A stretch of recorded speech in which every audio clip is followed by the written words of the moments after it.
Hello everyone and welcome to another video, and boy is it an exciting time to be on the JP side. Sorry global people, I'm making a video next, but for right now it is an exciting time to be on the JP side because tonight we have gotten a major update on the JP side, a new app update, and app updates always bring good things.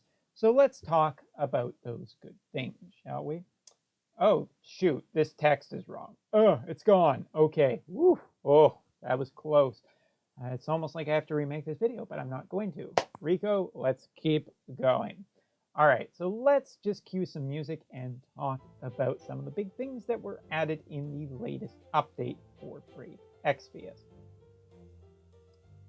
Now, I gotta say, this is an update that I have been waiting for a really long time, and I want to talk about the first thing, which is the Super TMR update. Now, if you're not entirely sure, if you haven't heard, basically, the Super TMR update does kind of change a ton of units in the game. As you can see, there is a whole bunch of them that I have here to talk about, but let's take it, for instance, Zack. Now, Zack is kind of this interesting unit that basically requires his own, how do we say this? Let's say we're building this unit. Well, how do we normally build it? Well, we're building a 7-star. We'd like a super TMR ability. So if we, or his TMR ability. So let's say we take Zack here and we equip him with his nice ability. What do we get for it? Well, by doing this, it activates his TMR ability, correct? Now, the only way to do this up until this update was to basically have the unit's TMR. But now the thing that you are actually able to do, and I have to hope that I can find this easily enough. There it is. By equipping a super TMR, you now will gain access to the TMR ability. So for instance, this right now on Zack is technically activated. So what we can do, instead of having to put Zack's regular TMR on, is we can now choose any other greatsword that we want. So let's choose this one, which is a true dual hand greatsword. This is really nice because it also gives Zack, guess what? An element to his attack, which is something that Zack was missing before. I'm very curious to see exactly how strong this makes Zack. Really, let's just try it.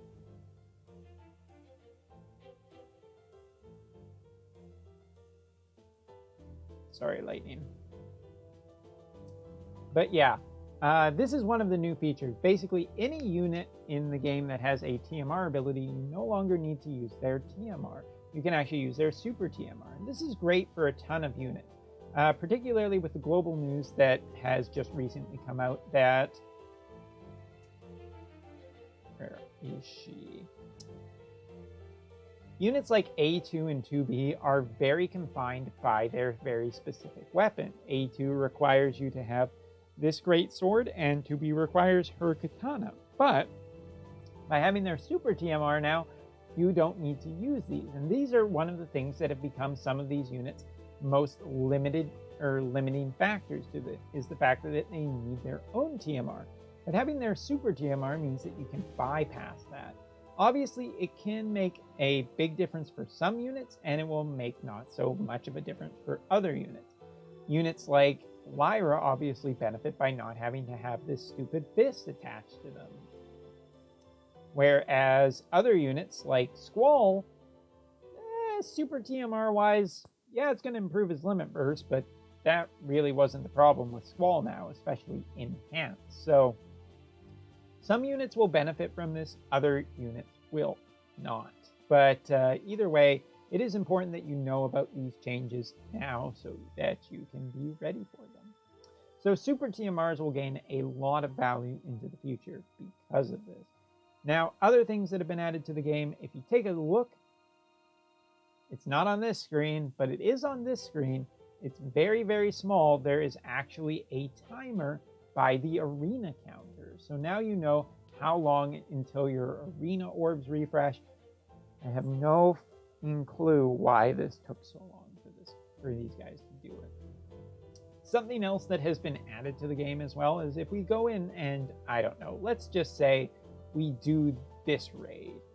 When you have to download data from now on, it will actually show you, I didn't need to download data.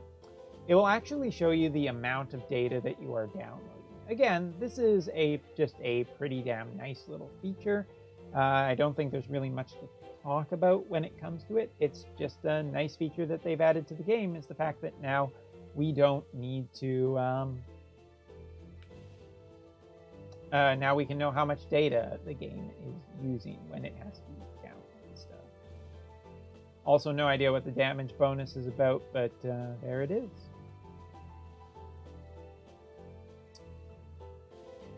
All right.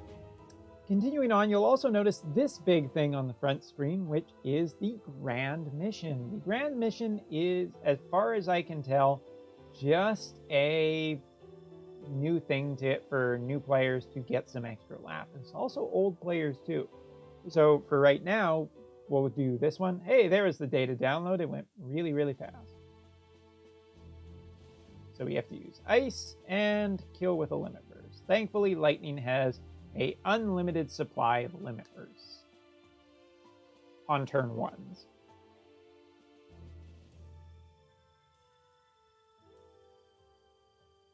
So basically, it's just like going on your regular mission, except you are getting some bonus lapis for going and doing this. So for instance, for this one here, as soon as we get through,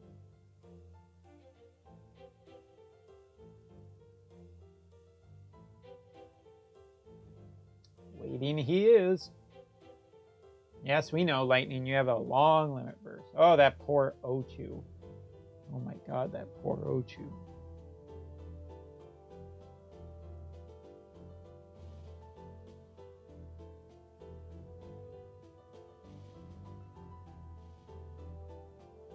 As soon as the game's ready, we'll continue. So how are you? Doing good? Oh, that's good. I assume that you said good, because that's not how video works. Anyway, see, we completed it. We got our lapis for that. And also, when we go back in, we will also get a extra amount of lapis too. So that's really nice. When we get up to 3 out of 5, we will get a EX ticket. Now, I'm not sure if grand tickets go any bit further than that. How do I go back? There we go. So that's Grand Mission. Just use it to get some extra lapis. Not really much else to talk about there. So let's move on. And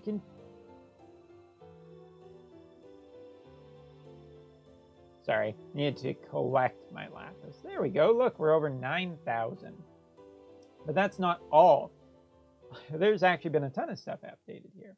So this is the wave battle system. Now the wave battle system works like this. You will set 3 different parties. Each party needs different espers. You basically cannot overlap characters, equipment, or, interestingly enough, espers. I don't know why that was more interesting. But let's take this party, for example. What if I wanted 2 axe stars? Well, thankfully I do have 2 axe stars. Oh wait, there is a no duplicate rule. So basically, you do have to be able to gear multiple parties. Now the lower floors will be incredibly easy. The upper floors may be incredibly difficult. I haven't really done any of them yet. Looks like it uses stamina. So if you're wondering, this is a limited time event. Basically, it goes for 10 days.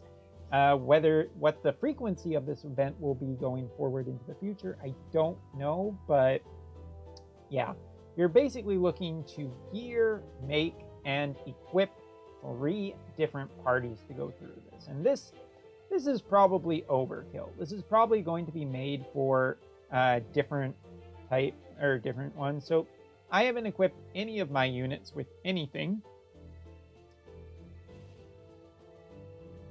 Just for fun, let's equip Lightning. I guess I want her to have a katana, but obviously a lot of and yes, you can import equipment setups, I know. So let's just slightly equip Lightning and we'll just see what this is like. I haven't actually tried this yet, so This will be a first time for me too. First time, live in video. So each group of characters will have to fight a different bunch of enemies. As you can see, floor 1, not super difficult.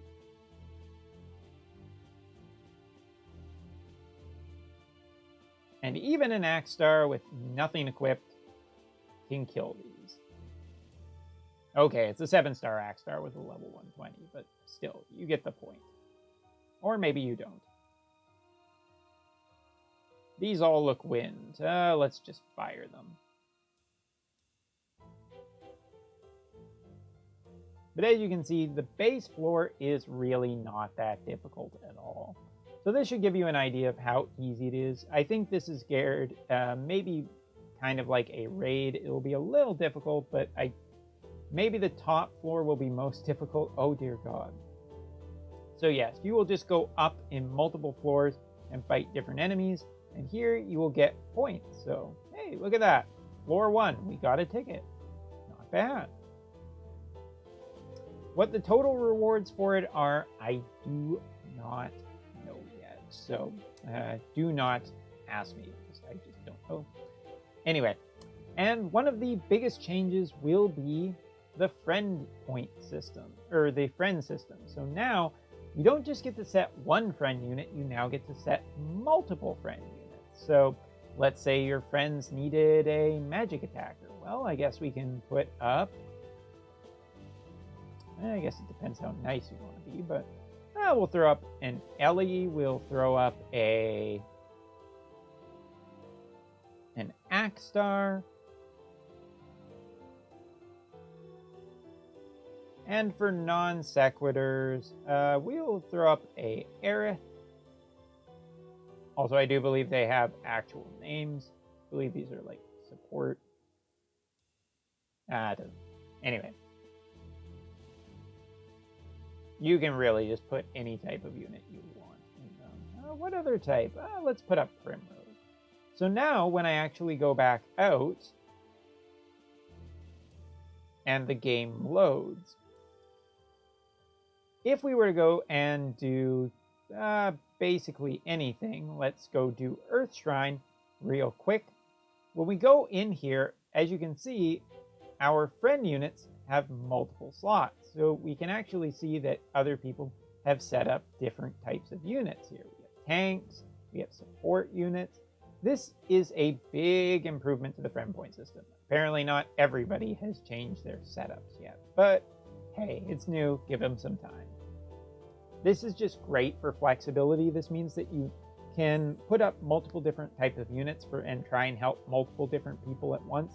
This also gives you some options when you're looking for friend units, and it will stop the friend list from being so damn homogenized of just being the same type of unit. Having the option to get tanks and whatnot is pretty interesting. So I'm pretty happy that this was a feature added to the game.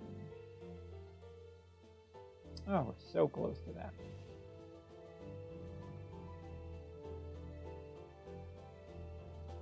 Wait, does it...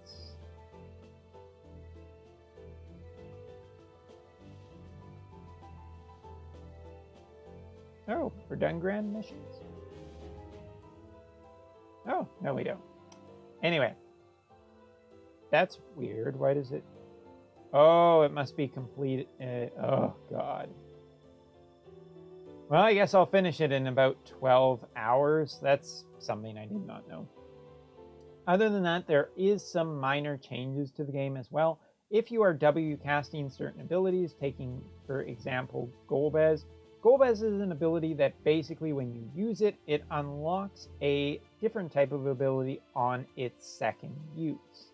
I can't remember which one it is in here, but this will now be triggered in the same turn by dual casting that ability. So if you were to use Golbez's Awaken ability, or where you can use two of his abilities at once, if you use the ability the first time, the second time you use it, it will change in the same turn. Before, it used to have to wait till the next turn. This is a nice improvement. It's good for units like Golbez. There's really not much else to talk about. And other than that, I think that is basically everything that has been added to the game, but I will also put out a bit of a notice about the healer banner, the 35 million download healer banner. Now, this healer banner is probably just, oh my god, I am so ready to pull on it.